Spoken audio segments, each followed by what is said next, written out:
Evan Thorson, and where's yours? All right, thank you. So yeah, I'm Evan Thorson, K2EJT. I'm going to talk to you guys a little bit tonight about kind of my journey into ham radio, how I got into CW, how I got into sort of field operations, things like that. I've talked really. Oh, go ahead, Steve. I'm just saying, recording? Yes, we're recording. Okay, good. So Is your mic live? Because I don't hear it in the house. What? Do they hear his mic? Because I don't hear it. No, in the house. well, no, They're picking up. This is Mike for the live. So I've got a mic for my camera. I'm getting picked up from that one. So I'm going to talk a little bit tonight about kind of my journey into how I got into this stuff and sort of why or how and why I got into the things I got into. I have a lot of show and tell stuff here. If anybody's got any questions, wants to play with anything, I've got all sorts of gear up here. So like I said, I'm Evan Thorson, K2EJT. I'm going to talk a little bit about CW and QRP tonight. So I lost my Evan, what does QRP stand for? low power. So generally speaking, we're talking 5 watts or less on CW and thank you, sir. 5 watts or less on CW or 10 watts or less on like single sideband. So quick note on why my presentation is going to look so boring. So it's going to be black text on a white background, no pictures, no nothing. And so I'm a teacher.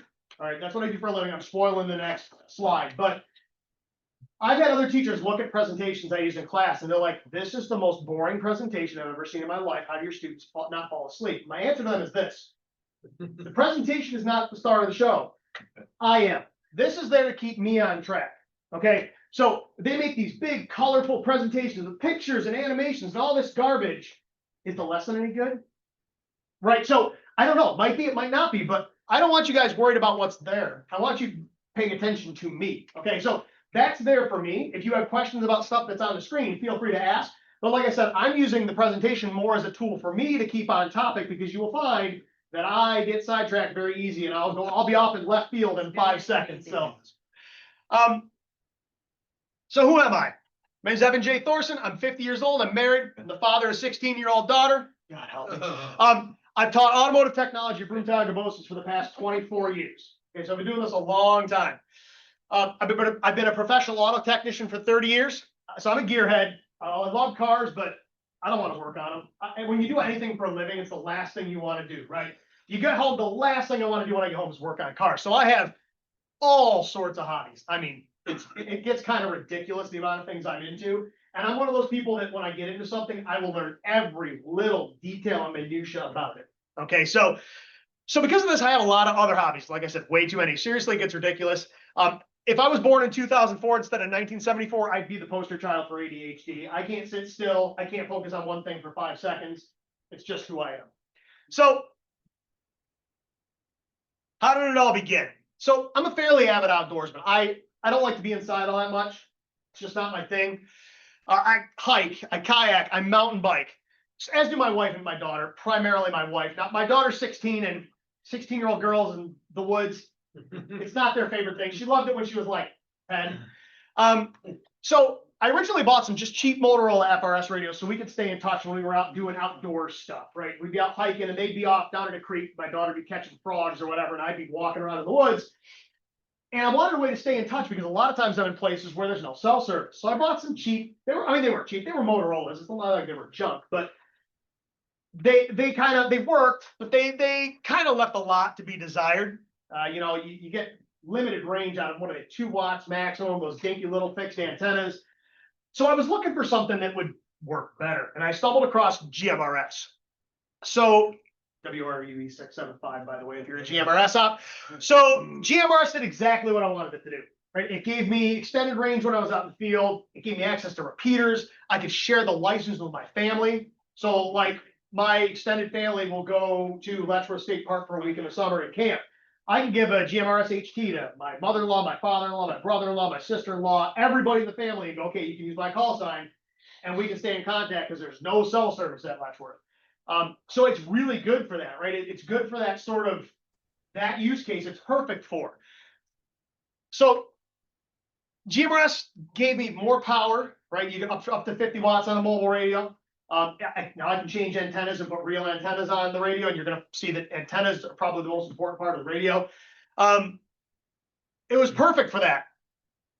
But was it? It was, but what if there was a situation where everything was down, right? Like if I'm out in the middle of nowhere, there's no cell service, I need to get out further than a couple of miles. I mean, you're talking a couple miles max on GMRS. I wanted a solution where I could get out past line of sight. Right? The answer was no, I couldn't do that with GMRS, so I needed to find a different solution. So ham radios entered the chat. I realized amateur radio was probably the tool I was looking for. So I did some research. I got on the internet, which is the black hole of doom that it is. And I started looking at what was available and what the options were and what the capabilities were. It looked like it was kind of daunting to get into, right? Though, I mean, you know, you got to take a test. There's all this technical jargon. There's tons of math, all sorts of equipment, huge antennas, grouchy old men. The list went on and on, right? So I was like, man, is this really the thing for me? Finally, I bit the bullet and started studying for my technician's license. I took my tech license exam here in September of 2022. That night, Keith, KD2PWB, did a presentation on POTUS. So he stood up here and did exactly what I'm doing right now. And I was sitting right about where he is, and I went, man, this sounds cool. This is something that I want to do. Right? That intrigued me. We're mixing radio with my love of the outdoors and hiking and, you know, all that kind of stuff. I said, this might be exactly what I was looking for. So I knew I'd probably need to upgrade to general because my tech license wasn't going to cut the mustard. I mean, you can do POTA with a tech license, but it's a whole lot easier when you open up all the HF bands. So I took my general test on October 19th, 2022, and I immediately started playing with my new HF rig. I bought a G90. It's always a G90. Everybody buys a G90. That's like sort of the gateway drug into HF for most people because they're cheap and they work good. So I bought that G90, and then I built my first antenna. Right, because you get the radio, you go, okay, now I'm going to get this thing on the air. So how do I do that? So I built a simple 20 meter dipole. I took a B&Z binding post, cut some speaker wire, trimmed it the length, got the SWR good, so I was pretty much in the middle of the band, started hunting parks. I'd string it up in my backyard, I'd set a folding table up in my backyard, and I'd start working parks. So it was fun hunting, but I really wanted to do an activation. Now, most people have mic fright. I don't know if you guys noticed, but I like to talk. Okay, so mic fright's not a thing for me. I'm not scared of getting on a mic and talking. Key fright's not a thing for me either.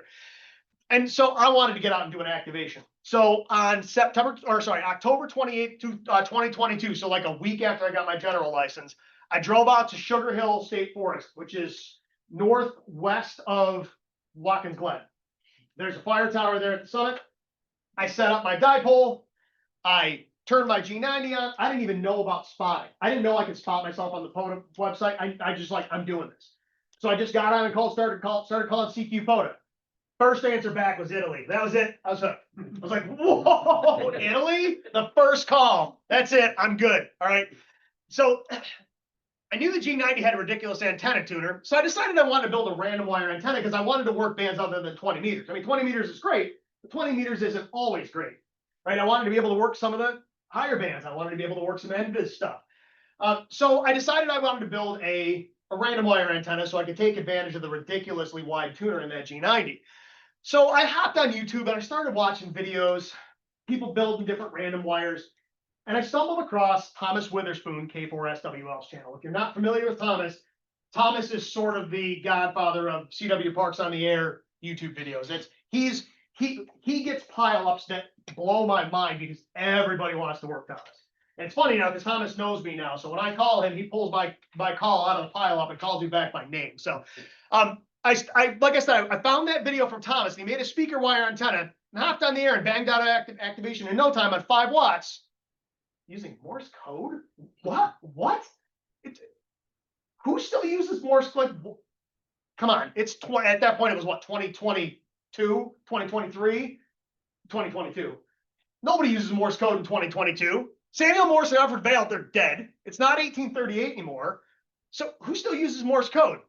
So I learned about it while studying for my license test, but I didn't really think anybody used it. I was like, okay, I need to know this for an academic sense for the test, but nobody uses this nonsense, do they? Oh, I was wrong. So that being said, Thomas breezed through that activation like it was nothing on a 12th of the power of a light bulb. That blew my mind. Little tiny radio, little tiny battery, piece of wire in a tree, pile-ups. Done in 10 minutes. I was like, holy cow. Maybe there is something to this after all. So the next day, I was doom scrolling through YouTube, and I stumbled across a ham radio crash course video with Howard Bernstein, who's one of the two founders of the Long Island CW Club. And Howard basically bullied Josh into making his first CW contact live on his YouTube live stream. And that kind of piqued my interest. Oh, goodness, maybe I can do this. So I thought, what the heck, it's worth a shot. If I can't learn it, I can't learn it. No biggie, no skin off my back. Whatever, I can go back to phone and FT8. And there's no going back. The cult of CW is real. Once you're a CW op, it's kind of weird. CW ops are like this group of people that some of them are zealots to the point where they won't use any other mode. I am an equal opportunity ham. I'll use any radio, any mode. I don't care. Well, if it works, it works. If it gets the job done, it gets the job done. Different tools for different things. But my passion is CW. And like I said, once you become like a hardcore CW op, it's hard to do anything else. So enter Long Island CW Club. I joined LICW on November 11th, 2022. So 2 months after I got my license, less than a month after I got my general. I took my first class on November 14th. At first, I was like, oh man, this is hard. I remember the first 3 letters I learned were LCD. LCD was easy. The next week, they added 3 more letters, and my brain started to explode. And I went, oh man, the more letters they add, the harder this gets. I'm not sure I can do this. So I'm stubborn. I was like, I'm not quitting. I'm gonna do this. I'm gonna figure out a way to learn this. So I just dove in head first. All right. And I started picking it up pretty quickly. Once I really put my nose to the grind and said, I'm going to do this, it just started clicking. Right now, I'm gonna warn people that if you do decide to try to learn CW, or if you've learned it before and are going to try to relearn it, do not expect to pick it up as fast as some of us do. There are some of us, like myself, or so this shirt, this is from my buddy, Forrest Stevenson, KI7QCF. He just started a business. He's got a fantastic YouTube channel. It's all CW, but Forrest just started this fine business. He's selling shirts and all sorts of stuff on his channel, but Forrest went from no code at all to like 35 words a minute a year. That's insane. Don't expect to do that, but from what I've learned, almost anybody can learn CW. So I started learning pretty quickly. How quickly? So I had my first QSO with Nick, K2EJT, who is now WN2G. And a member of the club. And a member of the club, on January 25th, 2023. So I went from no code at all on November 11th to on the air. And this wasn't a formulaic exchange. It was a rag chew. On January 25th, 2023. Now, it was an ugly rag chew, but I was on the air. All right. I went from nothing to on the air in a little over 2 months. So my goal was to do a CW only POTA activation by the end of 2023. I set myself a goal. I said, and that's one of the things, if you're going to try to do any of this stuff, set goals. And it should be a little lofty. Don't make it easy. Be like, so like my current goal is I want to be able to rag chew at 35 words a minute. Just armchair head copy at 35 words a minute. I'm not quite there yet. I'll get there. But set a goal that's hard, right? Be like, I want to achieve this, and then shoot for it, right? So I wanted to do a CW only POTA activation by the end of 2023. To say I beat that goal would be an understatement. So before I talk about that, let me talk just a little bit about the Long Island CW Club. So if you're going to try to learn Morse code, there are a lot of ways to do it. All right, you've got all sorts of apps on phone. There's all sorts of websites. If you're a self-starter and you think you can do this on your own, give it a shot. I know a lot of people who have learned Morse code by themselves. They hop on LCWO, which is Learn CW Online, or a Morse code app on their phone, and they learn it. I knew I needed a little bit of structure. All right, so I joined the Long Island CW Club. So there are 3 basic groups that do the teaching of Morse code. So you got the Long Island CW Club. We are the biggest Morse code training program on earth. All right, we have 6,580 members in all 50 states, 68 countries. We have 168 classes a week. All right.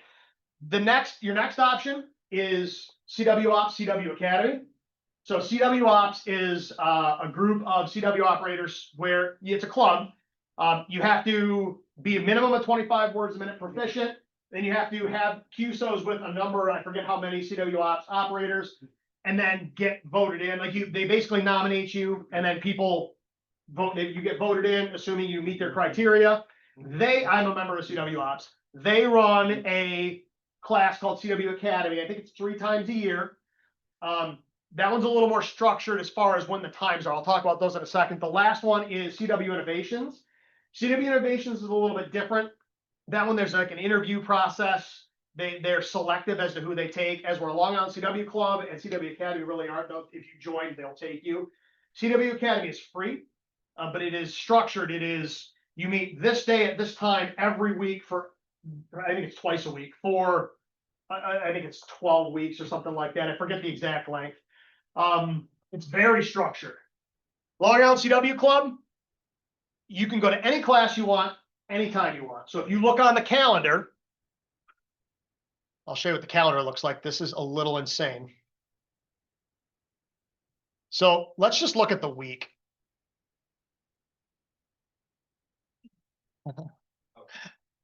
Like I said, we have a lot of classes. Okay, so if you're trying to learn CW and you want flexible schedule, this is the way to go. It's $30 a year to join, or $90 for a lifetime membership. I'm not trying to push it. I'm just saying if that's something you think you might want to do and you want the flexibility, he's got to keep focusing on me. Thank you. He's my cameraman. If you think that's something you might want to do and you need the flexibility, this is probably your best option. The cool thing about LACW Club is it's a full-fledged ham club. So we don't just do CW. We do forums and speakers and all sorts of other stuff, just like any other club does. Okay, so it's not just CW classes. So go back to my boring presentation here. So I started learning Morse code. I said I want to do a CW. Sorry, dude. I said I want to do a CW activation by the end of 2023. So I hadn't done an activation yet, but I was hunting POTA and soda stations on CW. And that's a fairly easy way to get into it. It's a formulaic exchange. It's fairly easy. Soda is a little easier only because I found the ops, at least in North America, are a little slower. You're the European guys, go light speed. But the POTA guys have started getting faster. It used to be when I first started doing POTA, it was between 16 and 20 words a minute. Now, though on the low end, you're going to see 16, but you'll see guys creeping up 26, 28 words a minute. Don't let that scare you. Like I said, it's a formulaic exchange. And once you learn what it is, it's pretty easy. So I had to learn the QSO protocol, learn what the various elements sounded like as complete sounds, not characters. One of the things you're going to find if you do Morse code is you start to learn things as complete sounds, not just the characters, but entire words. And we don't really use a lot of full language in CW. A lot of abbreviations, GM for good morning, for instance, or GL for good luck.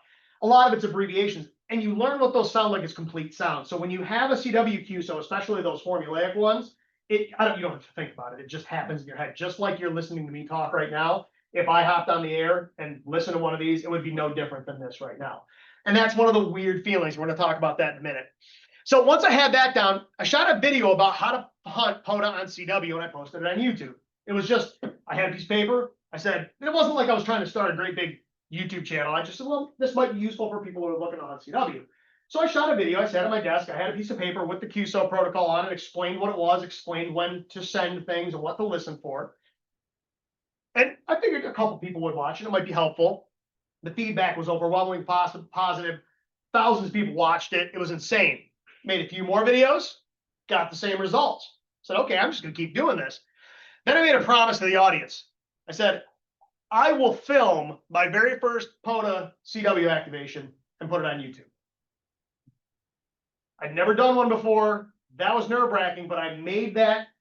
I told everybody, if I do this, I'll put the whole thing beginning to end, mistakes and all, no editing on my channel. You guys can see what it's like for real. And on April 12, 2023, I did exactly that. I had 32 QSOs logged in 42 minutes. It was basically one big, huge pileup from beginning to end. I got on 40 meters, started calling CQ POTA, and it just piled on me. And it was chaos for 42 minutes, and it was awesome. When I was done, I was spent. My brain was fried. I couldn't do anything else, but I was like, this is amazing. Like I said, and the rest is history. The channel's become fairly successful. I've got about 15,000 subscribers. I enjoy helping other people learn some of this stuff. it can be daunting as a new operator. So he said he's watched some of my videos before. In fact, he stumbled upon the channel, and when I started a video at Round Top Park, he was like, "Wait, what? Round Top Park?" I've done a lot of videos. My channel's kind of branched out. Originally, it was just CW stuff, and it's branched out a little bit from there. And we'll talk about that in a second. So my channel, I've got a lot. If you go on my channel, I've got a lot of videos on this channel. And the funny thing is, my most viewed videos have nothing to do with Morse code. They have to do with radio for emergency preparedness. All right. I forget if I have a slide about this or not. Basically, in fact, I think I do. But basically, what happened was, after Hurricane Helene hit North Carolina, I listened to that Mount Mitchell repeater the whole week. I was glued to it. I couldn't stop listening to it. And then passing traffic. I had my HF rig on their 40 meter net. I was listening to pass health and welfare traffic into the VHF net. They'd call into the VHF net over the repeater. They'd say, "Hey, can you go check on Jimmy, who's at 123 4th Street, Nashville?" Nobody's heard from him in a week. And they'd find a ham or somebody who was local. They'd go down and check on him. They'd come back, say, "Yeah, he's fine." And then that would go back out over the HF net. It was really cool to listen to. But a lot of people had no means of communication. Everybody assumes the cell network's always going to be up. Everybody assumes satellite's always going to work.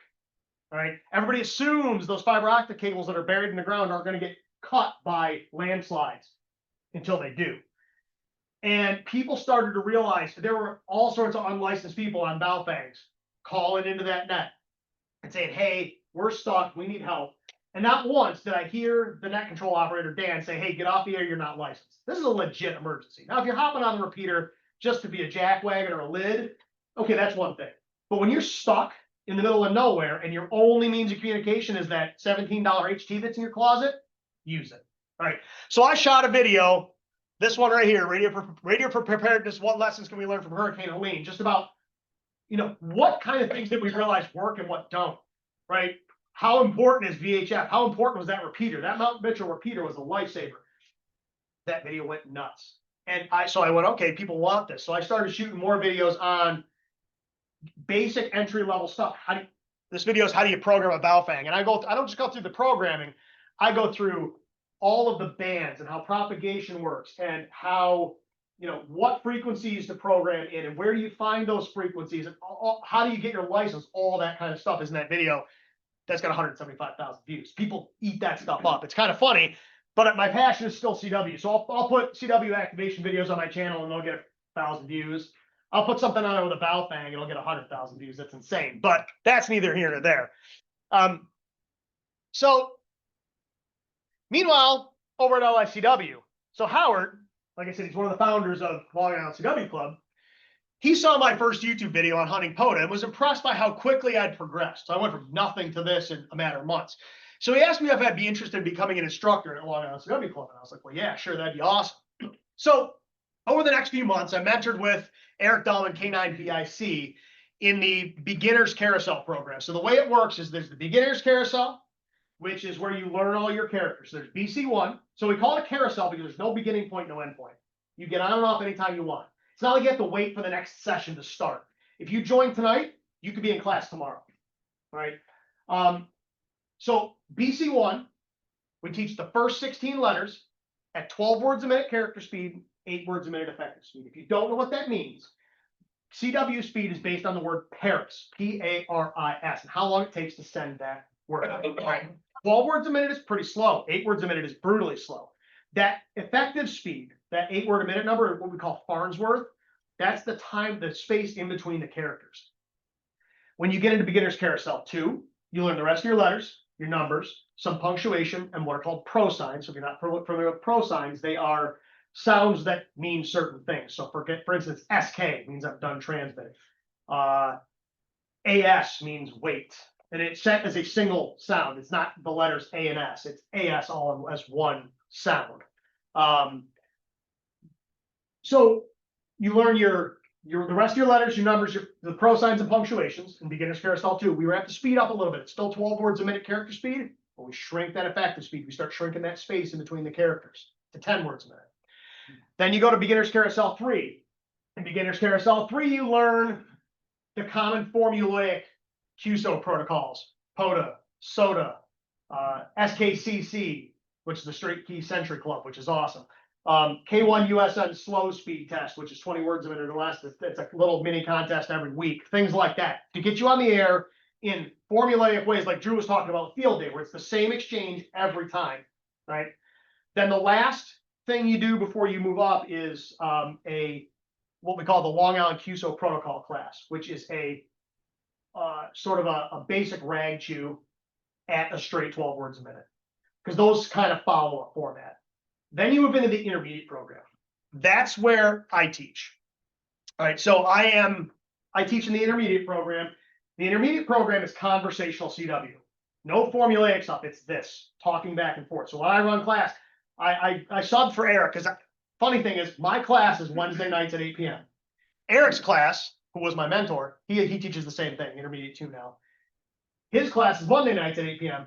His club meets on Mondays, and my club meets on Wednesdays. That's why I'm never here, because my class is running right now, and Eric's subbing for me.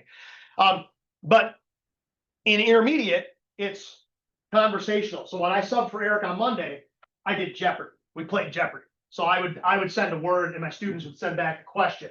So I might send coffee cup, and my students would send back, what is the vessel that I hold my coffee in that I spilled on my lap this morning? Things like that. We might tell jokes. We might tell stories. I might put a picture up on the screen and ask them questions to have them answer. We don't talk. It's done with a key. Now we do talk in class, but all of the learning is done on the key. So I'm at 16 words a minute, conversational. So intermediate 1 is 12 words a minute, conversational. Intermediate 2 takes you to 16 words a minute, conversational. Intermediate 3 ramps up to 20 words a minute, conversational. Then you get into the advanced program. Advanced 1, 25 words a minute, conversational. Advanced 2, 30 words a minute. And then from there, it's our QRQ classes. We've got classes that are 50 words a minute plus. That just sounds like a string of zzz when you hear it. There's a kid in the club. I think he's from someplace in Eastern Europe. He can copy. He did this at Hamvention, not this year, but last year. He can copy call signs at 217 words a minute. You cannot hear anything at that speed. It's just zzz, and he can copy them. It's insane. Wow. So I went from nothing to now I'm proficient in a conversational CW in the mid to high 20s, and for contest format stuff or formulaic stuff, about 35 words a minute. Like I said, I'm a member of CW Ops as well, which requires proficiency at a minimum of 25 words a minute. But that being said, speed is not everything. People make such a big deal out of speed. Oh, you got to be fast. No, you don't. You need to be accurate. I would much rather you were on the air at 12 words a minute with accurate CW and a good fist than a sloppy mess at 25 words a minute. Everybody gets so hung up on, I got to be faster. No, you don't. You need to be good. If you're on the air at 12 words a minute, you're on the air at 12 words a minute. There are thousands of QSOs going on at 12 words a minute right now. If I hopped on the reverse beacon network and filtered by speed, I could find somebody right now you can work at 12 words a minute all day long. Trying to find somebody to work at 35, whole different ballgame. All right. Like I said, a good fist and accurate Morse code trumps speed all day, every day, or so says this guy. That's actually a link to a video I shot about why speed doesn't matter. So, like I said, if you do decide to do this, don't get intimidated. If you decide to get into CW, if you don't, awesome. But if you do, don't get intimidated by speed. Good ops will slow down to match you. So normally when I do POTA or SOTA, I'm going about 24 words a minute. If you call me at 10 words a minute, I'm going to turn my key speed down to 10 words a minute. I'm going to match you. Or I'm going to approximate as close as I can. I'm pretty good at guessing about how fast you're going. And I'll turn the key speed right back down, and I'll answer you at the speed you're going. And I don't care how long it takes you. It's the coolest thing is when you're somebody's first CW contact. That is awesome. Or when I get a new op, I can tell they're new. The fist is a little shaky. They're going a little slow. It's a little tentative. I'm patient. I'll give you as much time as you need because I want to work those new folks. That's awesome. When I work somebody new, it's a great feeling. It's even cooler when I work one of my former students who's now on the air. That's a cool feeling. So, go. So, lots of POTA, SOTA contests, and thousands of CW QSOs later. So since I started doing CW, I probably operated about 90% of the time on that mode. I do a little phone and digital, but the vast majority of my QSOs are CW. So CW is like cheat mode. It gets through when other modes won't. Okay, fine, FT8, you win this one. But the QSO rate can be kept very high. Unlike FT8. What's it take? 2 minutes for an FT8 contact because it's 15-second transmissions. Mhm. In 2 minutes, if I'm doing a contest, I can probably work. Oh God, I could probably work 10 to 15 stations in the same time you can make one contact on FT8. If I'm going 35 words a minute, it's bang, I gotta pile up and it's bang, bang, bang, bang, bang, bang, bang. I can just slam through them 4, 5, 6 a minute. Right? If I'm going 20 words a minute, it's probably 2 or 3. But at 35, if I've got somebody on the other end who's just as fast and they can copy as fast as I can, easily 4, 5, 6 a minute. So I can keep that QSO rate cranked up high. So like you look at field day, you want to get points, get a whole bunch of CW operators on all the bands and just rack the points up because you'll have the QSO rate will be through the roof. The contacts are worth twice as much, right? So there's some benefits to that. Like I said, you can use tiny amounts of power to get the job done. All right, FT8, we'll call it a draw, and no whisper, you can't play. But I can work the world on 5 watts, right? Because I'm using tiny slivers of bandwidth. It's super efficient. Unlike phone, where you've got a big wide signal, it takes a lot of power to get all of that across. I'm a single tone, I'm making beeps, right? Not to knock phone, I do phone too. All right, but CW is super, super efficient. I can, like I said, I've worked China from the woods on a piece of wire in a tree at 5 watts. All right. So I've gotten to the point where I hear CW's complete words. Who am I kidding? I hear CW in my sleep. And no, that's not kidding. I'll wake up. I'll have had a dream and it'll be a Morse code. It's weird because you get to the point where you don't hear characters anymore. It just sounds like conversation. Like if I say R, the letter R, your brain doesn't have to think about what R is. You know what R is. You know what it looks like. You know what it sounds like. You know what it sounds like in a word. If you said didot it to me, which is R, that is R. It's not didot it. If you say that to me, my brain says R. The first time I ever experienced that, I was backing up a customer's car in my shop. And they had a backup. They had a parking sensor in that car that would beep at you when you got close to an object. So I was backing up and it went beep, beep, beep. And the third beep, it stopped because I stopped the car. And dit is G. And without thinking, my brain just said G.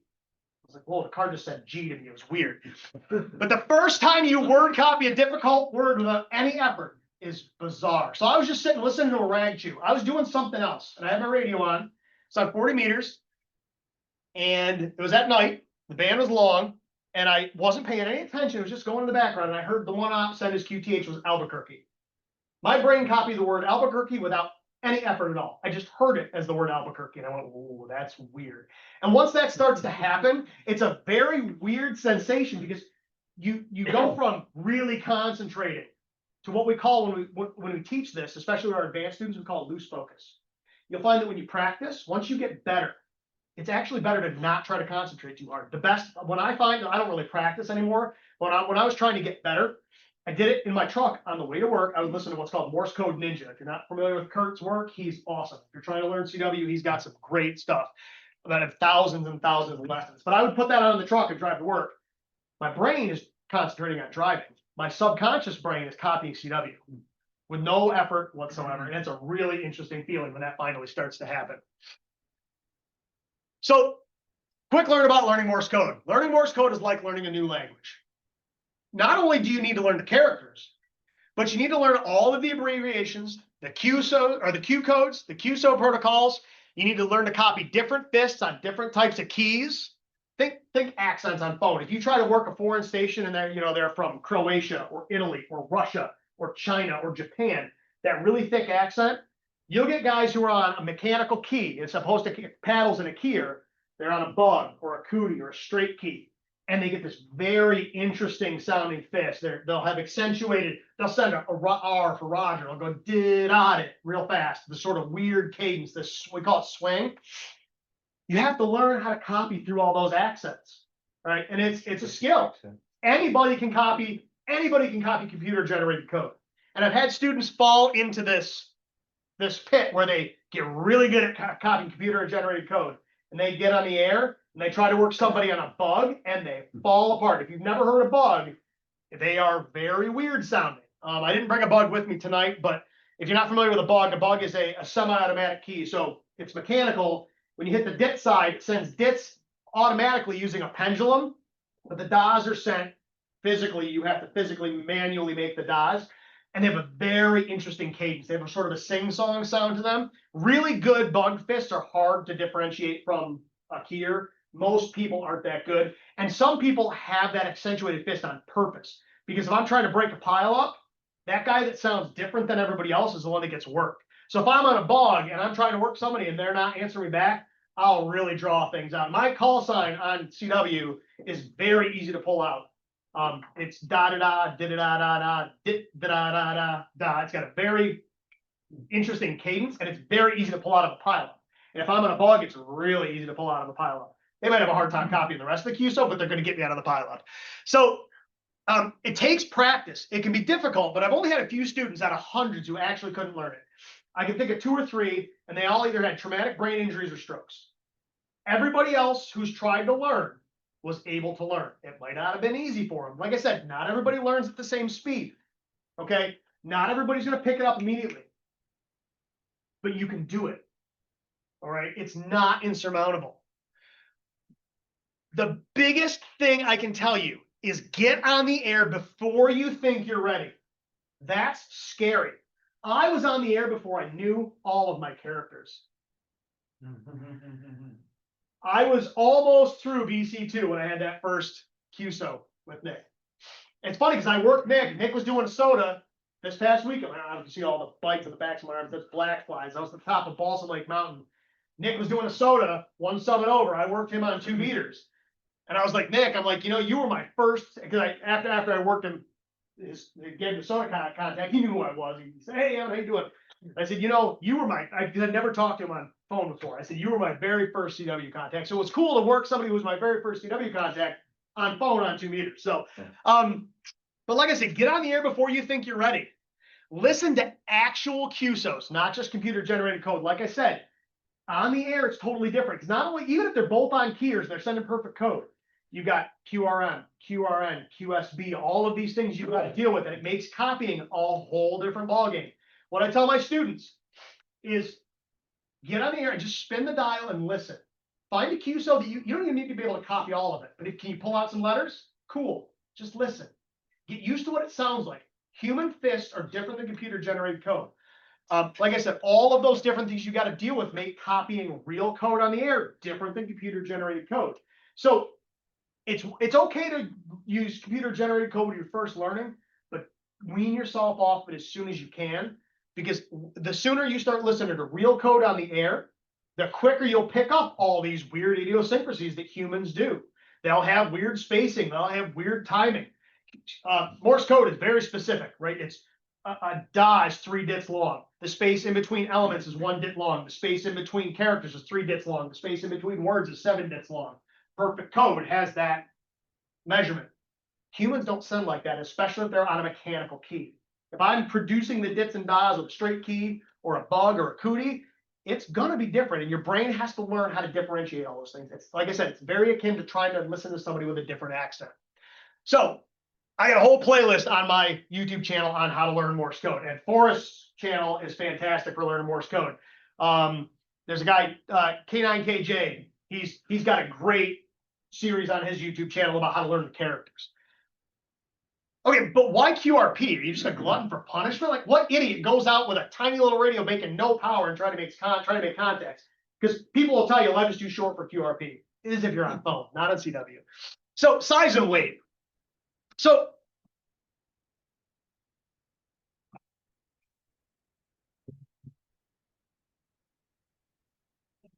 $20, $30, $40.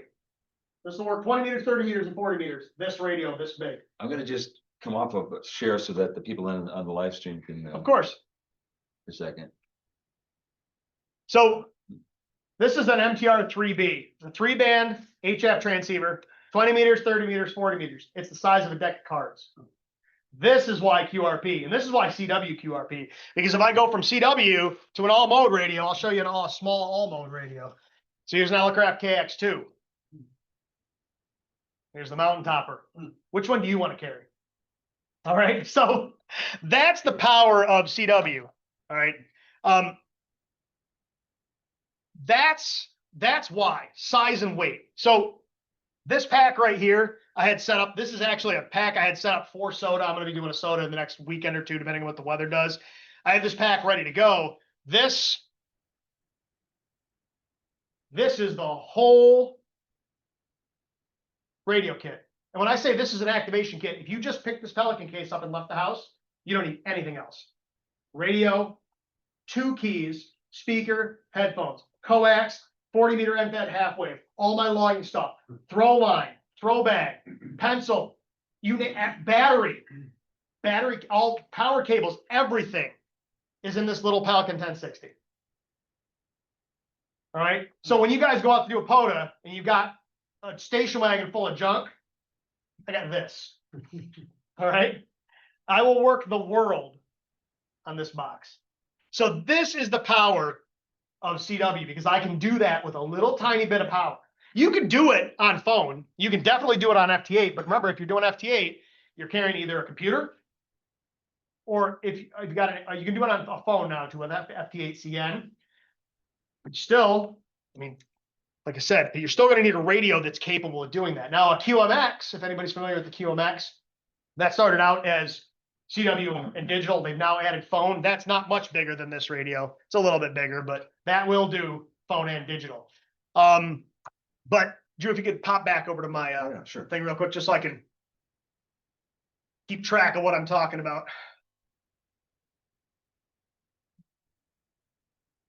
Thank you, sir. Nope, go back one slide. You could. Where's the clicker? There it is. I got it. Okay, so yeah, it can be a challenge, but look at how tiny these radios are, and they get much smaller. So like a rock mic, they're fixed. They've got a crystal in it that works on like, you know, 1 frequency, but I mean, they're like this big. All right. They might only be a half a watt or less, but do I ever run more power? Absolutely. I've got an FTDX10 in my shack, which also sees field use, but not that often. A Yaesu FT891, which is a 100-watt radio, and then an FTX1 Optimon order. I wish I had it. It's coming tomorrow. If you guys aren't familiar with the FTX1, it's Yaesu's brand new radio. The head is, so here's a ICOM IC705. The head on the Yaesu FTX1 is very similar to the size of this 705. In the field version, it's actually narrower and a little bit taller and wider. But the Optima version, which I ordered, clips to a 100-watt amp. So you can run it QRP. It's 6 watts with the internal battery, 10 watts with external battery. Or if you clip it on the amp, it's 100 watts. So yes, I absolutely do run more power sometimes. And like I said, I do phone, I do digital in the field. This 705 works great on all modes. You know, digital on this thing's a breeze. The audio on this thing's great. If you've ever used an ICOM 7300, the audio on this is very similar, both received and transmitted.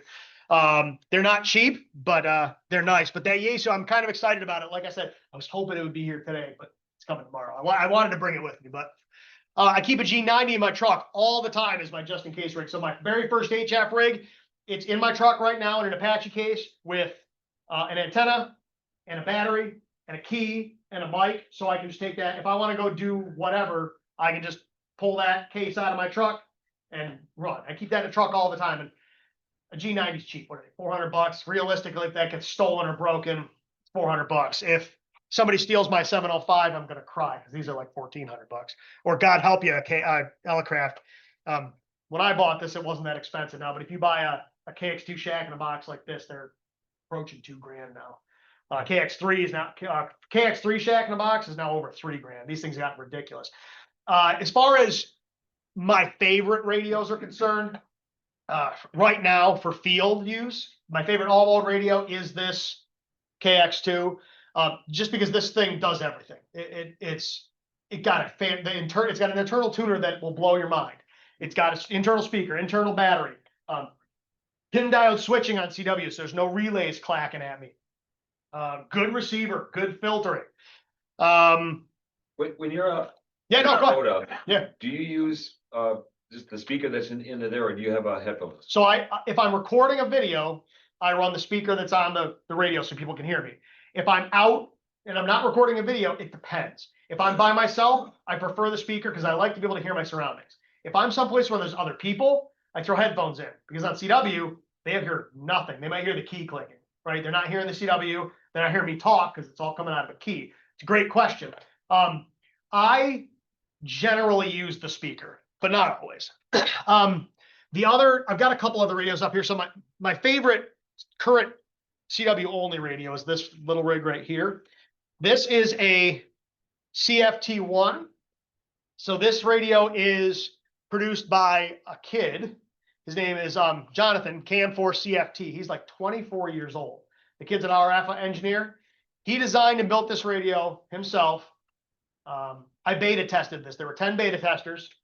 We beta tested this radio, and this thing, this is a 5-band radio. So it's 40, 30, 20, 17, 15. It's a super het with crystal filters. So it sounds amazing. SDRs are great, but nothing beats a super het with crystal filters. This thing just sounds incredible. So this is my current favorite CW only radio. It's not the smallest. I mean, you can see this mountain topper is smaller. And I've got so this is a MTR 4B. So this is a 4-band mountain topper right here. These are made by L&R Precision. All right. This radio gets a lot of use. I actually really like this 4-bander. This one's 80, 40, 30, 20. 80 is kind of useless in the field until it's not. Like when we're at the bottom of the solar cycle, 80 and 40 are going to get a lot of use. Right now, 80 doesn't see much use at all. But this is a fantastic radio. They don't make this anymore, but this radio is great. I've got a couple other things up here I use quite often in the field. So if I think the weather is going to be kind of lousy, I have a TX500. So these are built in Russia. Well, they were. Now, the ones we buy in the US now are made in the UAE because of the embargoes. This is the old ones. This one was made in Russia. This is a tank. This thing is a solid brick of billet aluminum, water resistant.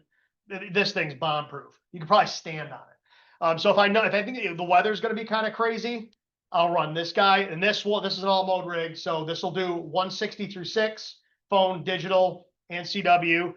In the box here, I mean, I've got all the stuff, including a digi-rig to run digital modes and all that stuff in here as well. But I've got a lot of radios up here. There's other things that I bring out in the field a lot. So like a lot of times I like to run like random wire antennas. So here's a 41-foot 9-to-1 random wire. I like to run random wires a lot on some of these radios that run a lot of bands. Because I can change bands real fast, right? So like I might start my activation at 40 and go 40, 30, 20, 17, 15, 12, 10. I might just work my way right up depending on what band conditions are like. That's much easier to do on a random wire. Is it as efficient? No. But not this past November, but the November before, with this antenna and this KX2, I was working all over Europe during a POTA activation at Oakley Corners. So, it works. I've got a lot of other antennas up here. So like I've got the tuners that I take out in the field. I've got 2. So this is an MTEC ZM2. This is a Z-Match tuner. Doesn't need batteries, right? You just dial in your capacitance. You can run, it's got BNCs if you're going to run coax, or I can run wire directly to it. So I've got so this is another 41-foot random wire with a 17-foot counterpoise that I can attach directly to those guys and run right off this tuner. This is an ATU 10. So this is an auto tuner. It's dinky. These are all QRP tuners. That ZM2 will handle like 15 watts. This will take 10. This is actually designed. It's got a jack in the back and it interfaces with the 705. So as soon as you hit the key or change bands, it tunes automatically. Or if you hit the push talk on the mic. This has got latching relays in it. So once it's tuned, even if it's off, it's still tuned. The people worry about these battery powered tuners in the field because they're afraid the battery's going to die. I've had this year, I've charged it 3 times. The battery of this thing lasts months and it gets a lot of use. I have a lot of different antennas and stuff up here. So when it comes to field antennas, it depends on what I'm doing. If I'm going way out in the field, I'm carrying something small. So like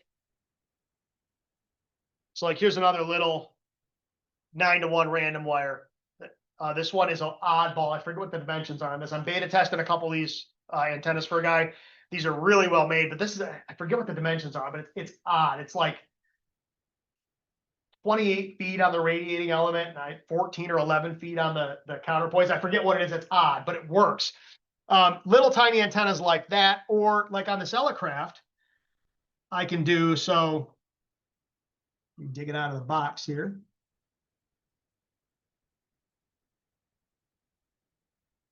This is an Elecraft AX2.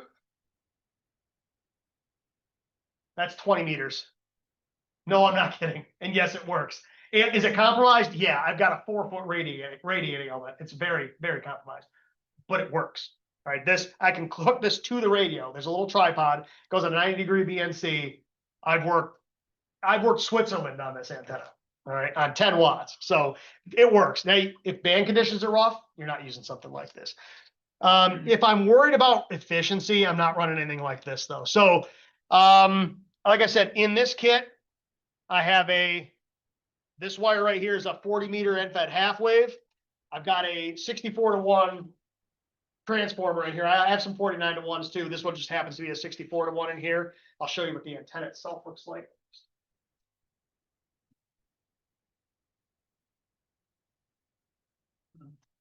So there's the whole thing. This is spark plug. Yes, this is a spark plug antenna.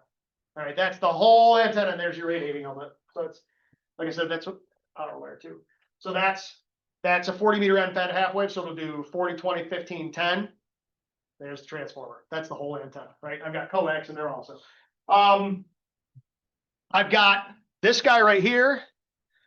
This is a link dipole I built. This is 40, 30, 20 link dipole. That weighs just about nothing. It's just a BNC binding post. And then I built the radiating elements. They're just connected with spade connectors and they've got strain relief on them.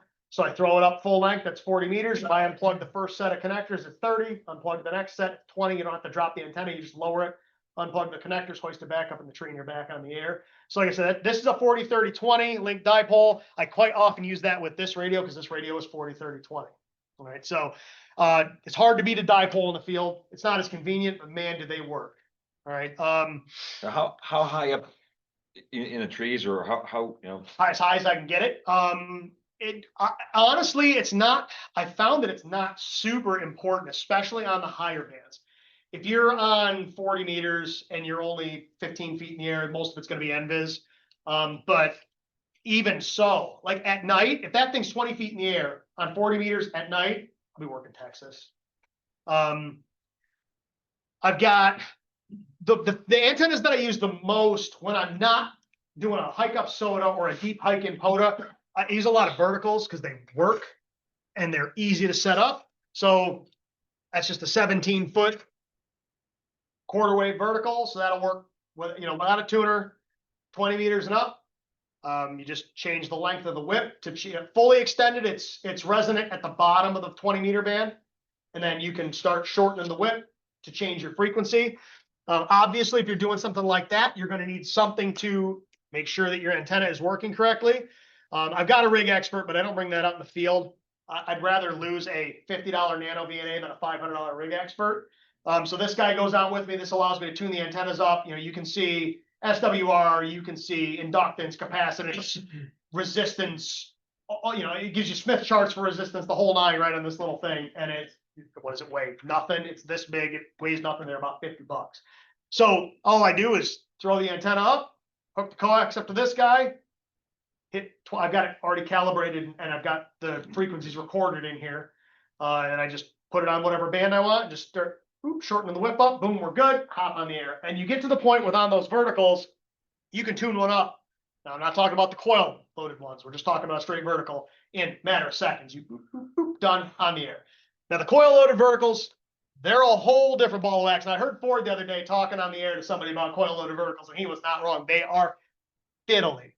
So this is a Wolf River Coil Silverbolt 1000. So this guy, you've got your collar, and then you've got your coil, and you move this collar up and down to change your frequency. I'm going to give you a little tip on these. All right, don't just move the collar up and down. All right, so it slides up and down on the wire. Okay, now I've got it really high up, so this was actually tuned for 40 meters because I was running the great big 17-foot whip on there. So you can see I've hardly got any coil in there at all. I also have, I'll talk about that more in a second, but I also have for that same antenna. So this is what they call their sporty 40 coil. This guy is 40 meters only. So you put this under that 17-foot whip and it gives you 40 meters also. And then I have a little tap. I've got a 3/8 connector on each end with a Anderson power pole. So if I want to go from 40 to 20, I just plug that in, it shorts across the coil. But these things, I'll give you a little tip. If you're trying to dial these in, the Q is real high on these. All right. So you're going to, when you look at your SWR plot on whatever antennalizer you got, it's going to be boom, boom. All right. You have a real narrow band you can work in. Once you get it close, you just turn this collar ever so slightly. Because think about this. This is a coil of wire. It's essentially threads. So you just turn it ever so slightly and it moves up and down that coil ever so slightly. And you can get this thing dialed into your 1-to-1, but it's a little fiddly. You got to really just mess with it just a little bit. The other coil loaded vertical I've got here is this guy. This is called a Gable. It's a Gable GRA 7350. So this antenna, if you're looking for a small vertical that, believe it or not, works. So there's the coil. There's the whip. As it sits here, it will do 40 to 6. If I add this coil, it will do 80. All right. So that little antenna will do 80 meters to 6 meters. And it doesn't weigh anything. It goes on. There's well, you can put it on any tripod you want. The Gable makes a tripod for it, which is actually extremely nice. It's Tuning is touchy on it though, isn't it? very, very touchy. When he says touchy, you move it a millimeter and you're gone.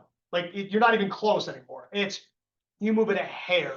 But this is the tripod that goes in that antenna, and it's extremely well built. These are made in Taiwan. But the guy who builds these, or the company that builds these, they make really good stuff. It's a really nice tripod and it folds up very nice. It's very sturdy and it's fairly light. But like Ford said, it is hair touchy. Like you move it a tiny, tiny bit and it's all out of whack. So if you're going to run any of these verticals, especially these coil loaded verticals, until you get the hang of it, be prepared to be frustrated. It takes a lot of fiddling to get them dialed in. Once you get the hang of it, it's not too bad. This one's got a little locking collar. So once you get it dialed in, you can lock it so it doesn't move on you anymore.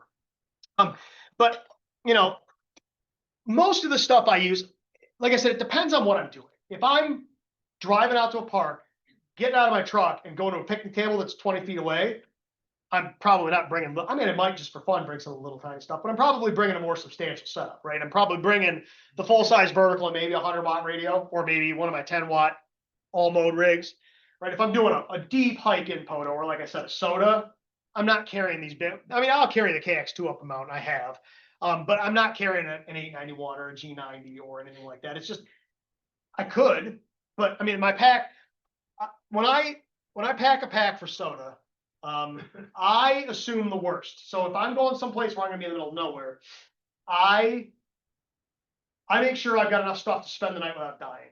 So in a pinch, if I got stuck there, I've got everything I need to not die for the night. So if I'm going in the winter, that's a lot of stuff. Even in the summer, you think about it, you're in the Adirondacks or the Catskills, you're up at the top of the mountain. It might be 80 degrees during the day at the base of the mountain. It might be 40 degrees at the summit at night. If you've got no insulation and nothing to keep you up off the ground, you're gonna die, right? So I pack stuff that people are like, why do you bring that with you? Just in case. Like I always have 2 tourniquets with me. People are like, why 2? Because 1 may not be enough. And if 1's not enough, and if I'm by myself and I need a tourniquet, I need a tourniquet right now. I'm not improvising one. I'm not calling 911 because there may not be cell service. I'll talk about that in a second.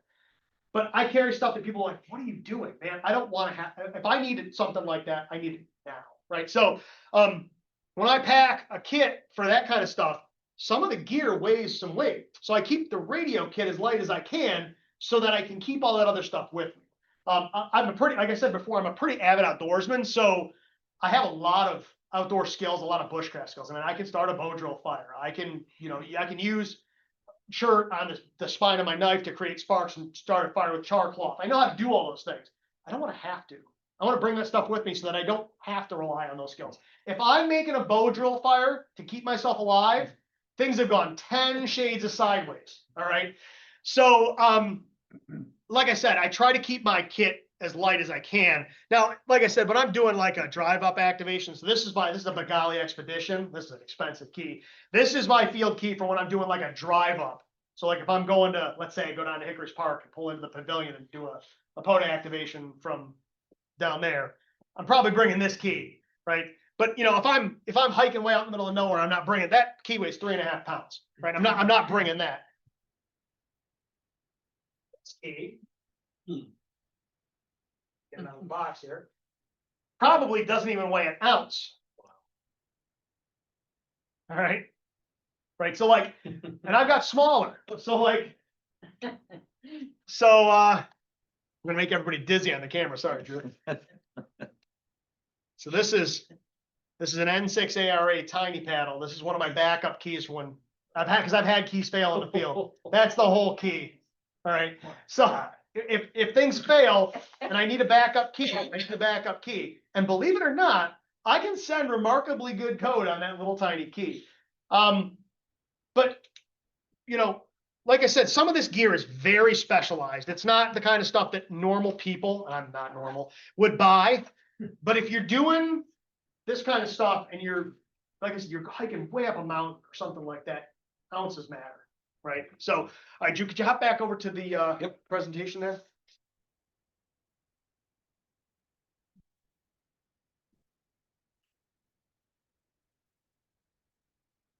Yeah. There we go. So let's talk about some tips, right? And then I've got plenty of time for questions and answers. If anybody wants to see anything, play with anything, let me know. So some tips. So if you're new to this, get on the air. The sooner, the better. This especially goes for CW. The sooner you're on the air, the sooner you will become proficient. Don't have key fright or mic fright for your phone guys, right? Nobody's judging you. Nobody knows who you are on the other end unless they look you up on QRP, whatever. But they still don't know who you are, right? You just put Fort's picture on your. There you go, perfect. Everybody's portrait. So people are like, oh, but my code's not perfect. Nobody cares. Mine isn't either. I make mistakes all the time. And I leave all of that mess in all of my videos because I want people to understand none of us are perfect, right? I'm a pretty good CW op, and I make all sorts of mistakes. We all do. We all misspell words. We all miscopy stuff. We all miss call signs. Everybody does it. Don't worry about sounding stupid. Get on the air. So if you're a new op, be it a brand new technician with an HT, start talking to people. You know, if you've been a ham for 40 years, but you're just getting into CW and you're really worried about sounding stupid, you don't. Just the fact that you're on the air. So CW ops, like I said, we love to work new people. I'm not judging you. My first thought is, yes, another CW operator. Not, wow, this guy's fist sucks. It's, okay, cool. Another person who's on the air on CW. All right, we're not judging you. Practice, practice, practice. Everything from learning CW to setting up a field expedient antenna to managing pileups takes practice. You don't get good at this stuff right away. The first time you get in a pileup, be it phone or CW, it is scary. You're like, what is this mess? You learn to manage it. All right. You learn how to pull calls out. You learn skills that make managing those things easier. Setting up antennas. The first time you set an antenna up in the field, you're gonna be messing with it, trying to get the throw line in the tree or tuning up one of these stupid antennas for an hour. The time to learn that is not the first time you go out in the field. Set this stuff up in your backyard and tune it. I cannot tell you how long I spent on these verticals getting my radial fields. So Ford asked me earlier about radials because actually this morning on the net, Ford said, you know, he had a question about my radials because normally on a vertical antenna you want your radials to be a quarter wavelength. And what I found is if they're on the ground, it doesn't matter. I found that the more radials I have on the ground, the better the antenna works. If they're elevated, they have to be tuned. You don't just elevate the radials and make it work. They need to be tuned. So if you're now the antenna works infinitely better with tuned elevated radials. It's way more efficient. Also a lot more work to set up and a lot fiddlier. All right, so I like simple. I like to take my radials. So like I've got two sets of these. So that's 6 17-foot You can give you, sorry. That's good. 6 17-foot radials all attached to the same connector. These are made out of silicone jacketed wires so they don't tangle. I take these hair ties off of here and I just chuck these out. And they spread out. And then you take your fingers and you rake them out.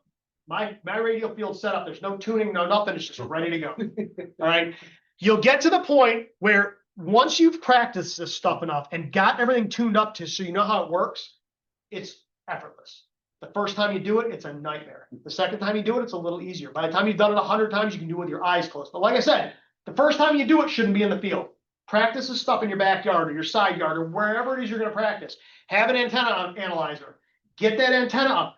Look at, it's like if you're using a wire antenna, move it up and down and watch what happens to the SWR, right? Because that ground conductivity is going to change that antenna. It's going to change where it's tuned. It's going to change your SWR. It's going to change all these things, right? All of those things are going to make a difference.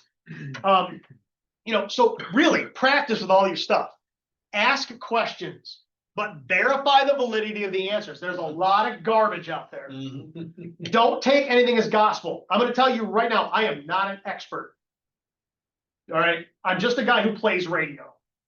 There are people that know way more about this stuff than I ever will. Be careful about what you listen to. I can only speak. I'm not an RF engineer. I didn't study antennas my entire life. I know what works in practice because I've done it. But people have done so much more than I ever will. Listen to them. They know what they're talking about.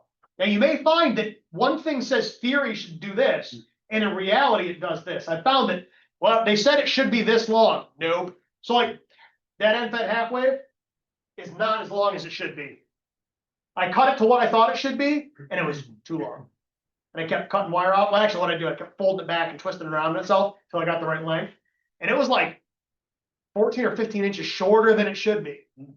All right. I did the math. I knew how long it's supposed to be. Nope.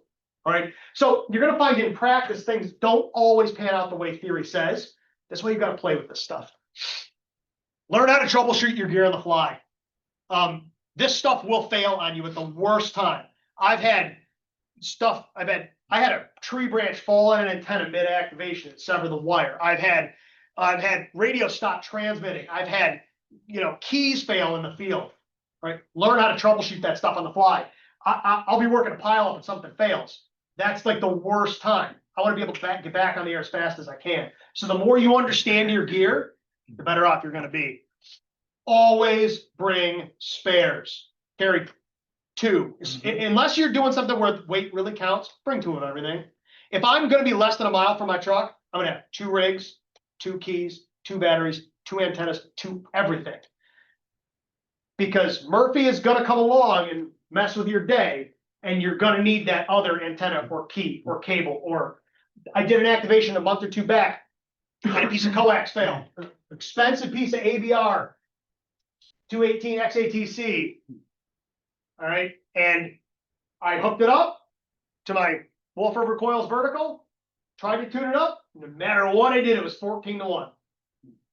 Well, crap. So I had my 891 with me, which has got it's SO239 PL259, right? That's what this coax is. So I said, well, I got a piece of BNCs. I try to make everything I have BNC. The only radios I don't are my 100-watt HF radios. I convert everything to BNC. And I'm like, oh, I'll use my BNC coax. I only had one BNC to PL259 or SO259. I thought I had 2. I only had 1. I went, but I had the KX2 with me. So I just swapped rigs. Have 2 of everything. All right. Really learn what propagation is like at different times of day or different times of the year at different bands. Learn how your antenna performs in the real world and observe what things affect it. I've had so many people tell me, I can't ever hear anybody, or I'll call CQ for an hour. What band were you on? Well, I was on 10 meters. Was 10 meters open? Well, it was the day. Oh, okay, cool. But was it open, right? Or, they'll be on 40 meters, middle of the day, trying to make contacts. And all I can get is New York. Duh. Do it at 9 o'clock at night at 40 meters and see what happens, right?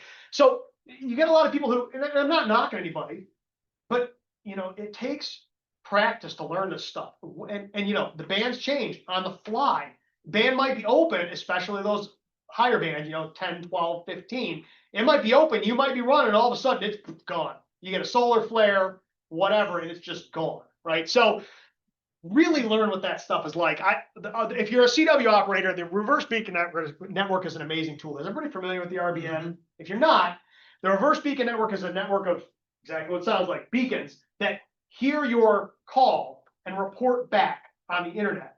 So if I hop on a radio right now and I call CQ and my call sign, it'll get picked up by skimmers all over the world, and then it'll get reported back to me, and it'll plot it on a map, including the signal noise ratio. Okay, so not only do I see where I'm being heard, but how strong I'm being heard. So what I'll do before I leave the house is I'll go, okay, let's see what bands are open and what my SNRs look like. I'll start on 40, I'll go all the way up the bands. And I'll call CQ on whatever power I'm going to run in the field and see what my signal noise ratio looks like on each band and how far out I'm getting. Then I kind of know where I want to start. But again, best laid plans, you get out in the field, there's been a solar flare, and now I've got to change bands or change plans, right? Learn to know if the angry sun gods are going to completely ruin your day. Learn how to look at the solar weather and understand what's actually happening with the sun, right? I can't tell you how many times I've had my day ruined by the sun, but have a contingency plan. But don't let the angry sun gods ruin your day. Go make some QSOs anyway. And finally, have fun, right? This is about having fun. If you're not having fun, why are you doing it? So at the end of the day, like I said, I enjoy low power stuff because it's a challenge. And because I don't have to carry much, people, I see guys, these huge rolling bins with, huge banks of batteries and all of this crap. And I'm like, I got this little Pelican case. I'm going to do the exact same thing you are.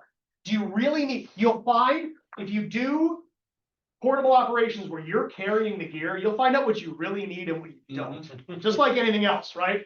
So with that being said, hopefully that was at least a little informative. If anybody's got any questions, I can stick around as long as you guys need me. If you want to play with anything, be my guest. Go ahead, Bert. Okay, you mentioned about the quota and the soda. Yep. And one of the things that, well, like if you've heard in the morning, we get talking about, how about with the Rangers and the, and these parks and what have So you? How do you make out with them? So the only problem I've ever had is Mike at Shenango Valley. He and he wasn't mean. He came over and he said, what are you doing? I told him, he's like, you really need a permit for this. And, I really don't want you setting this up. I had a vertical setup. I didn't have anything in the trees or anything. And he wasn't mean about it, but I could tell he didn't really want me there. We were talking about that before the meeting. And I think maybe the right approach is maybe some of us go to talk to the park people and say, hey, look, this is what we're doing.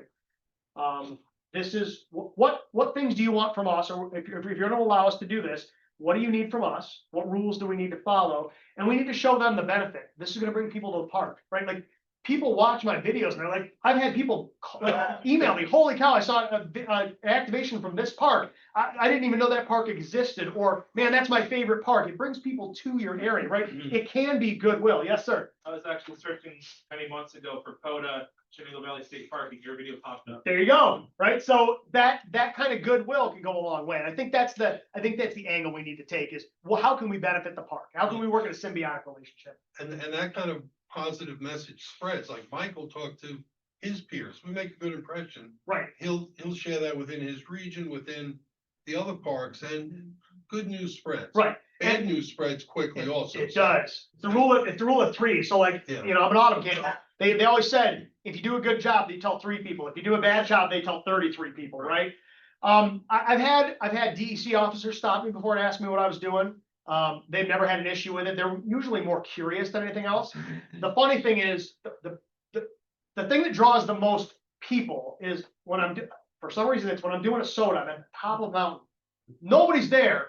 And then all of a sudden, like a group of people come up hiking. And I've had this happen multiple times. I'll be sitting there on the ground on a thermarest seat with a little, I might have a radio on my knee, or I've got this little dinky folding table that I might fold out and stick on the ground. Or, I might be sitting on a little stool with a kneeboard on my knee. And I got 20 people standing around me watching me make beeps come out of a radio. And it's the weirdest thing. I'll be doing phone, nobody looks at me. I'm sitting there with a CW key and I got people just crowd around. What is this guy doing? Ask me all sorts of questions. So it's kind of funny, but it's a good question for you. And like I said, really the only issue I've ever had was Shenango Valley. Like I said, he wasn't mean. He was very professional. He was very polite, but I could tell that I don't know if he's had issues with people before or if he's had complaints. But you know, I got the feeling that he didn't really want us there, so I gotta ask, the bowling ball? that's No. not me. Oh, okay. I was thinking. I use that for exercise. I hook that to my leg and I drag it up the mountain. Yeah, There you go. Have you done CW over VHF, UHF? I have. I've done CW over 2 meters. Yes. Yep. It's hard. There's not a lot of radios that will do 2 meter CW. That 705 will. You can do it over. You know what a Quanshang is? The little Chinese radios, handheld. Yeah. So they just sent me 3 radios to review. Kind of like souped up out there. Yes, but it's cool because you can flash custom firmware to them. And one of the custom firmwares will allow you to send 2 meters or CW over 2 meters. Those are actually neat. They're not, and they're a little bit better than a Baofeng, but they have some cool features. Like I said, you can change the firmware.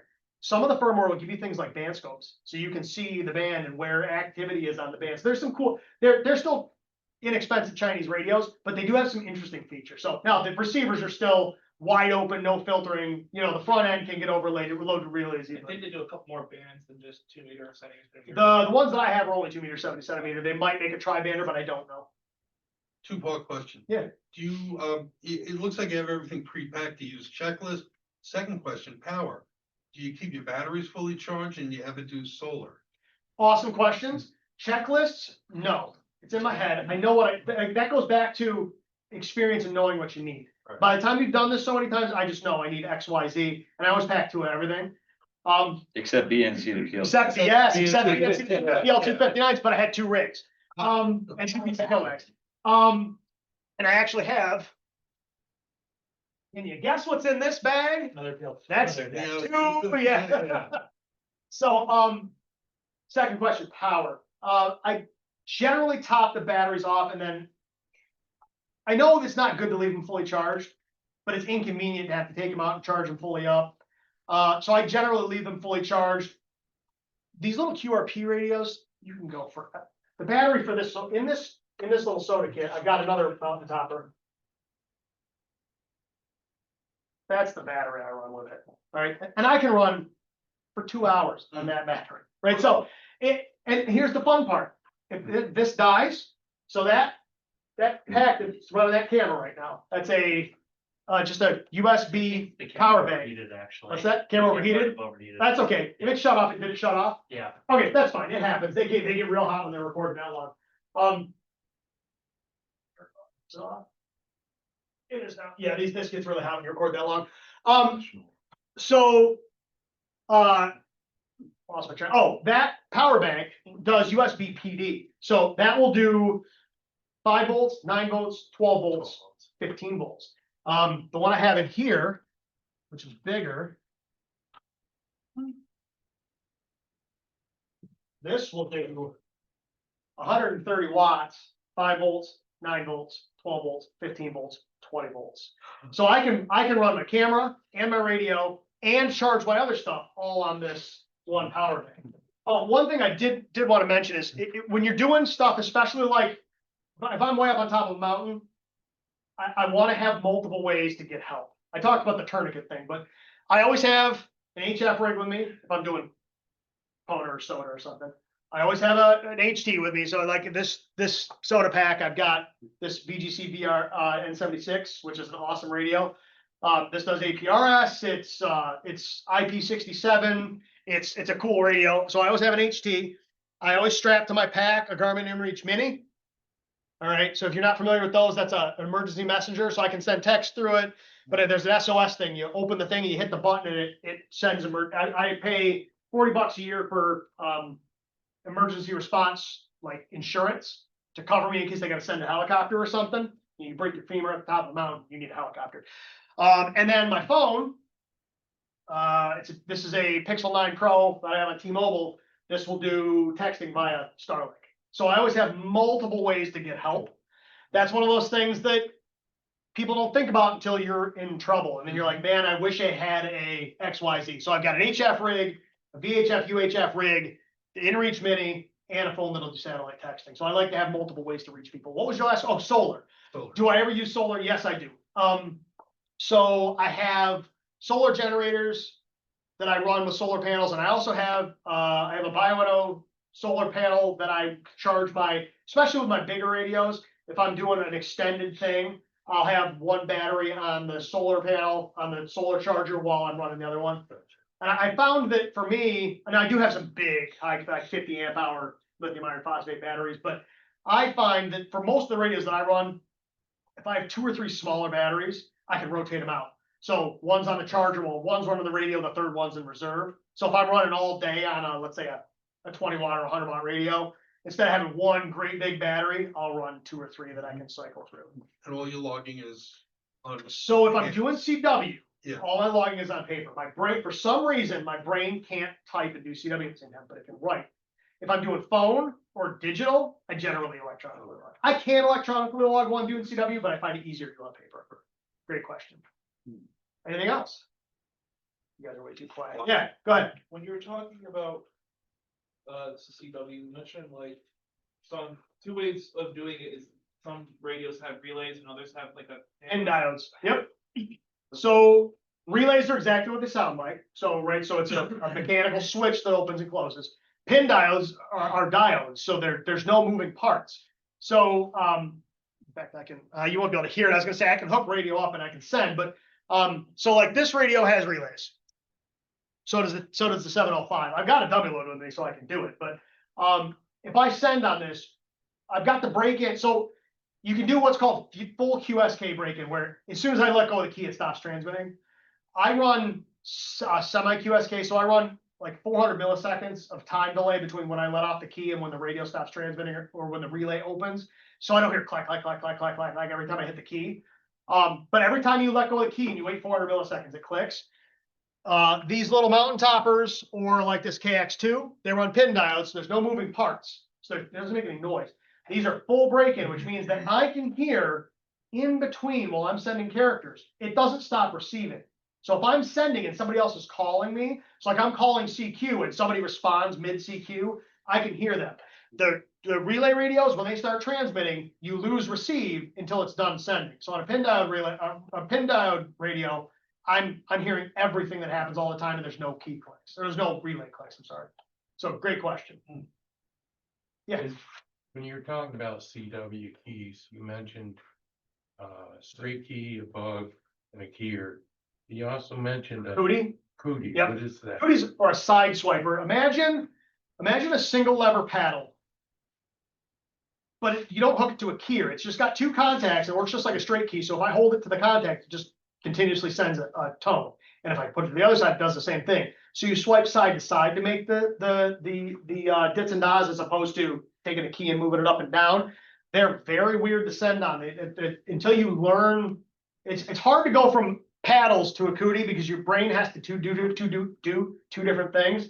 But they're kind of fun because a cootie has a very interesting sound to it, and it's very easy to speed up and slow down on a cootie. Some keys it's hard to do that on. Like a straight key, I'm 16 to 20 words a minute. If I gotta go a little slower than 16 words a minute, I'm gonna fall apart. If I gotta go 20 faster than 20 words a minute, I'm gonna fall apart.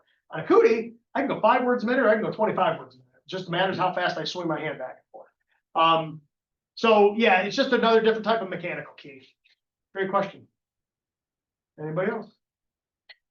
Are there any questions on the Zoom? Yeah, I got us pinned here, so. All right. Anybody? All right. Yeah, go ahead. You presented a whole bunch of stuff that I never even knew about. Where Okay. did you find out about all these radios and? So that's a great question. So like I said, I'm a voracious consumer of information. When I get into something, I will find everything out about it I can. So I will scour the corners of the internet.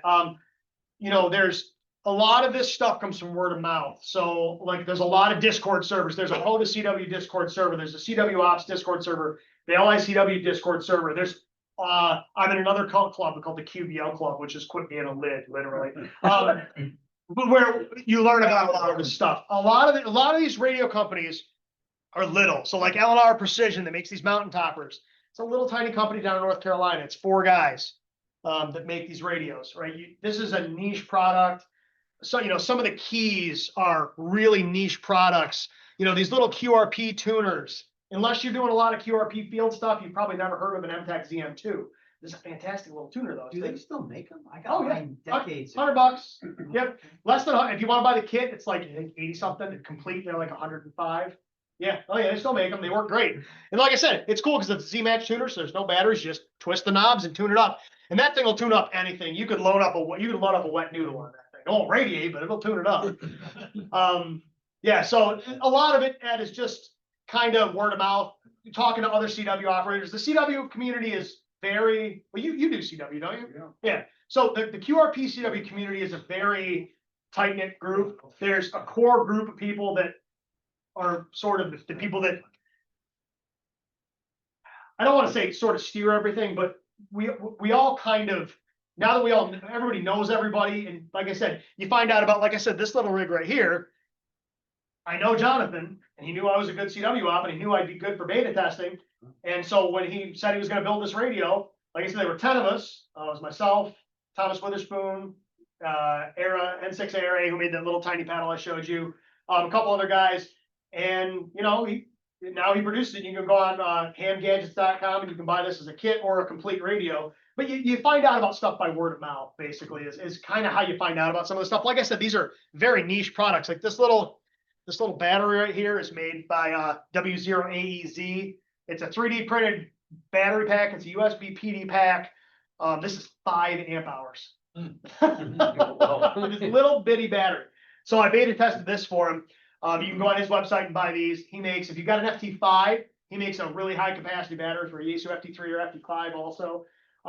Yeah, it's a very small community, but everybody's really super into it. So word of mouth spreads this stuff. Great question. Go ahead. What's your go-to strategy to get a rope up in a tree? Yeah, great question. The bowling ball. The bowling ball. Potato gun. Yeah.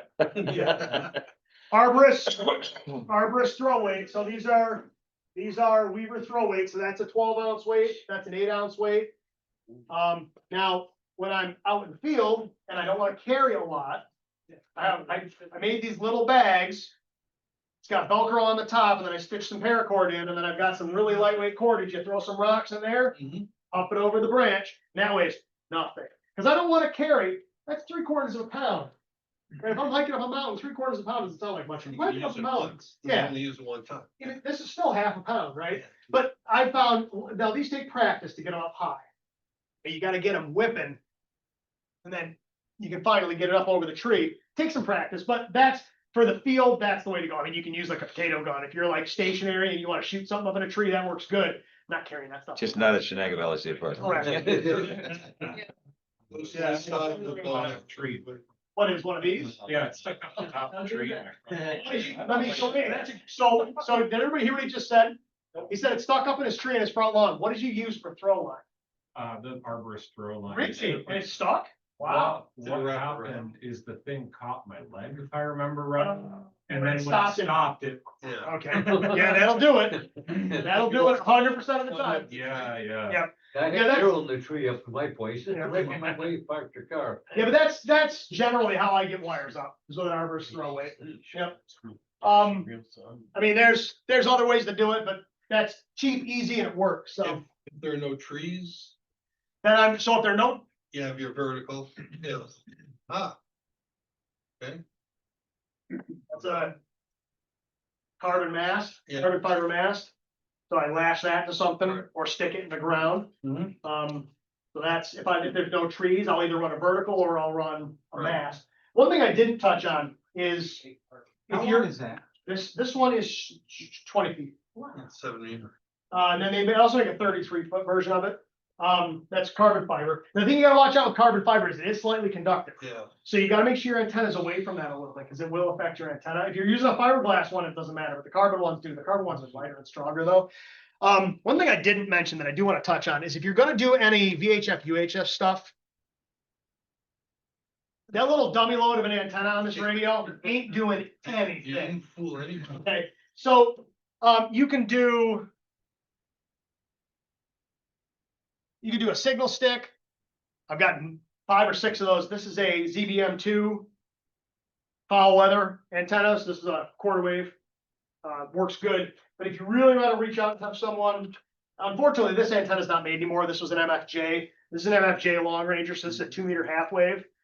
I was at the top of Balsam Lake Mountain Saturday, and I talked to a guy in Middletown, which is 44 miles away, on that antenna on a 5-watt HT. Simplex or repeater? Simplex. Simplex. This is a Smiley 2 meter half wave, and this one's cool because, so this MFJ works a little better. But the Smiley one is cool. Smiley still, these Smiley, you can still buy. Smiley makes fantastic antennas. They're all monoband antennas. The only antenna they make that's a multiband antenna, they make a tri-bander, and it's a telescoping antenna, and you change the length. But like Smiley makes, do I have a Smiley? I might have a Smiley 2 meter in here. Let me see. Yes, I do. So there's a Smiley 2 meter antenna, right? But this one's nice because it flexes, so it doesn't put a bunch of strain on your connector. But again, that's a 2 meter half wave antenna, and these are super efficient. I mean, they'll get out.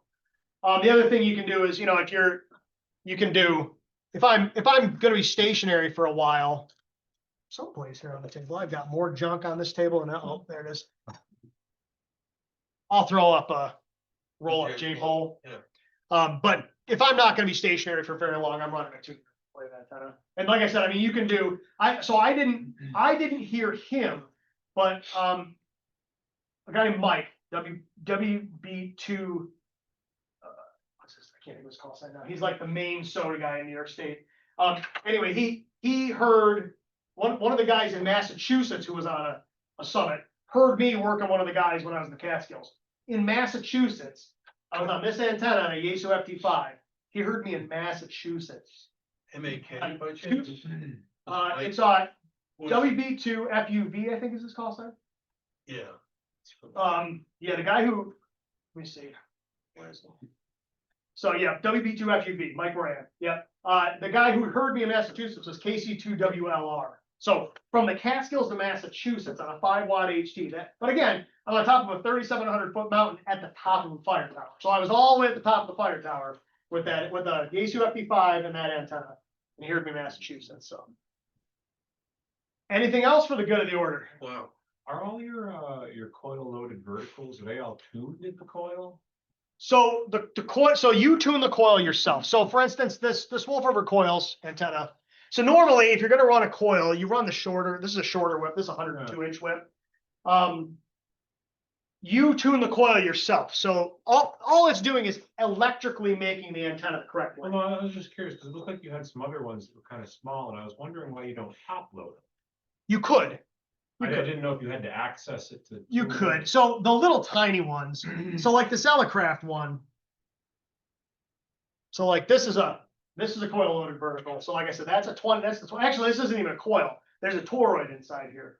But you can also, I can screw, that's the 40 meter coil. So I can screw that on and then put the whip on. Now talk about pea shooter, man, on 40 meters. It works. I've made plenty of contacts on it. Is it efficient? Absolutely Well, not. that's why I was wondering why they're not top loaded, if you don't have to access the coil. Well, some of your stuff seems pretty substantial. it should is. be- So this Wolf River Coils one, I will center load.